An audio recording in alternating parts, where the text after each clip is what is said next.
친구 사이를 보면 꼭 3명이서 몰려다니는 것을 흔히 볼 수 있습니다. 저는 이것이 우주가 대부분 3가지 요소로 구성되어 있기 때문이라고 생각했습니다.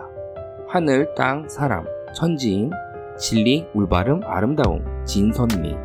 아리스토텔레스가 말하는 설득의 3요소, 로고스, 파토스, 에토스. 성경에서 말하는 삼위일체, 성부, 성자, 성령. 음악의 3요소, 리듬, 멜로디, 하모니. 위의 것들이 3가지를 나열했을 때 우연히 짜맞춰진 것처럼 보이시나요? 하지만 신기하게도 위의 것들을 각각 대응시켜보면 소름 돋게 연결이 됩니다. 인간의 인식을 구성하고 있는 3요소인 이성, 감성, 지성과 말이죠. 천지인, 진선미, 로고스, 파토스, 에토스. 성부, 성자, 성령, 리듬, 멜로디, 하모니.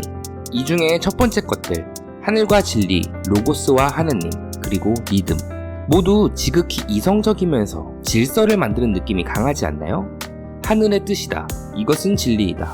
이성적인 것들, 하나님의 말씀은 지켜야 하는 것. 잘은 모르지만 음악에서 이 리듬은 기본적으로 일정한 구조 안에서 언제 음을 연주해야 하는지, 얼마만큼 지속하는지 등을 나타내는 중요한 요소인데요. 마치 질서를 만드는 것과 닮지 않았나요? 이 다음은 땅, 올바름, 에토스, 예수님, 멜로디. 모두 감성적이면서 질서를 해체시키는 느낌이 강하다고 생각했습니다. 해체라는 표현에서 부정적인 느낌을 빼고 생각해보세요. 땅에 사는 존재들의 행동은 하늘의 뜻에 대한 저항입니다. 땅에 사는 인간들은 생존을 위해 자연스러운 하늘의 현상에 저항합니다. 자연스러운 물줄기를 막는 댐을 건설하거나 자연스럽지 않은 인위적으로 식물이나 가축을 재배하고 기르는 것과 같이 무수히 많은 저항 행동을 합니다. 또한 아무리 논리적인 상황에서도 감성이 개입하게 되면 논리가 흐트러지는 것을 볼 수 있는데요. 선즈필승이라는 말을 들어보셨죠? 감성은 이성을 해체시킵니다. 삼위일체에서 성자인 예수님은 굳건한 질서로서 지켜지고 있는 율법들을 깨부숩니다. 율법상 마땅히 돌을 던져야 하는 상황에서 누구든지 죄 없는 사람만이 돌을 던지라고 기존 법칙에 저항하죠. 흥얼거려지는 멜로디는 음악에서 주로 기억되는 부분들입니다.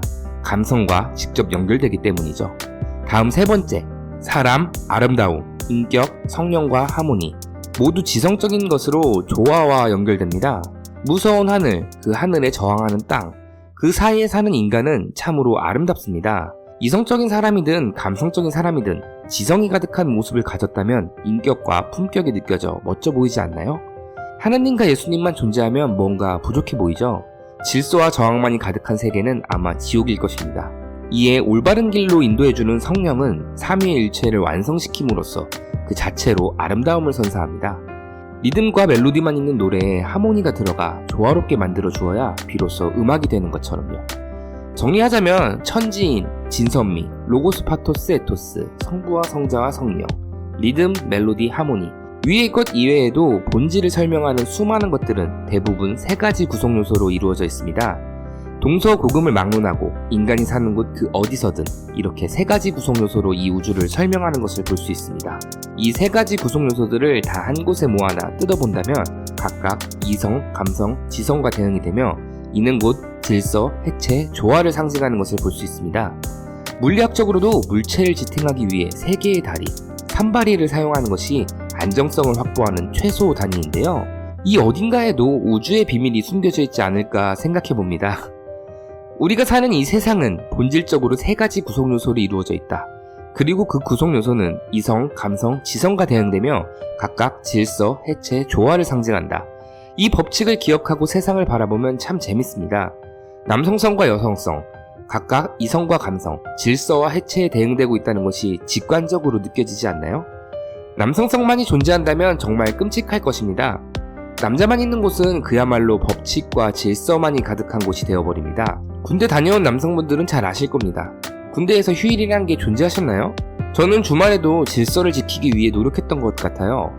아마 여성들의 사회 진출이 활발하기 전에 회사 생활도 비슷했을 겁니다. 주 5일제, 각종 휴가와 같은 복지들, 남성들만으로 이루어진 집단에서는 아마 생각해내지 못했을 거예요. 남성성은 그야말로 목표 달성을 위해 질서만을 생각하니까요. 이에 여성들이 사회 진출을 하면서 기존 질서를 해체시켜 주었습니다. 휴가는 오로지 개인의 영역이라는 문화로 정착시켜 주었고 업무 시간과 개인 시간의 분리가 당연한 것으로 생각하도록 만들어 주었습니다. 질서와 해체의 조화가 우리 삶을 질적으로 평화롭게 만들어 준 것입니다. 하지만 이것만으로 부족한 듯이 남녀 갈등도 자주 나타나는데요. 세 번째 구성 요소가 없기 때문에 불안정해서 그런 거 아닐까요? 이러한 갈등을 해결하기 위해서는 세 번째 구성 요소가 필요한 것으로 보입니다. 인격, 지성, 품격으로 이어지는 아름다운 말이죠. 남자든 여자든 인격과 지성이 가득한 사람들은 품격이 느껴집니다. 설령 나와는 의견이 다를지라도 말이죠. 이런 상황에서는 갈등이 생기는 대신 합리적인 토론이 생깁니다.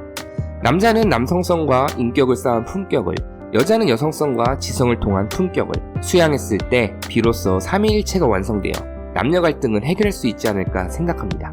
친구 사이도 3명이서 몰려다니면 꽤 안정감을 느끼는데요. 나와 너, 그리고 걔. 나와 너 사이에 있는 질서와 해체를 걔라는 다른 친구 덕분에 조화를 이루는 것을 쉽게 볼 수 있습니다. 나의 관점에서는 이렇게 볼 수 있지만 반대로 다른 사람의 관점에서 나는 너에 해당하는 해체 혹은 걔에 해당하는 조화를 상징할 수도 있습니다.